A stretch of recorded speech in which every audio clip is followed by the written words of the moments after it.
Taoiseach, I'll put it very succinctly to you.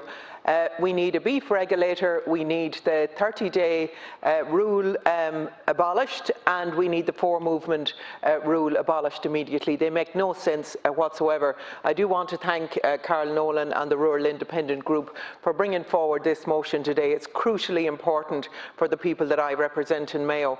Profits from small farms are passed on to local businesses, to services, equipment manufacturers, suppliers, the construction industry, and a myriad of supply companies and businesses, all directly or indirectly beneficiaries of monies generated on farms. Unfortunately, the supply chain is broken. It's fragmented and disconnected and suffers a serious lack of trust between many of the stakeholders and undoubtedly needs attention.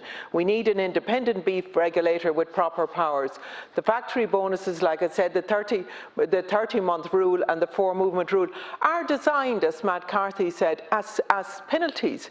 For God's sake, don't insult farmers' intelligence by telling them that they are bonuses. They are penalties. And why do we still have them in place? Who is asking for them to be in place? Farmers do things that make sense to them. These rules make no sense whatsoever, and the only beneficiaries are the factories and the processors. The same factories controlled by barons who operate under unlimited companies and an appalling lack of transparency that wouldn't be tolerated anywhere else. And what are they hiding, we have to ask.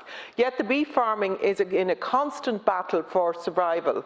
These farmers face the constant threat of being the sacrificial lambs in the climate change bill to reduce stock numbers. Farmers are playing their part in climate change, and they're willing to play their part in the future. All they need is fair play.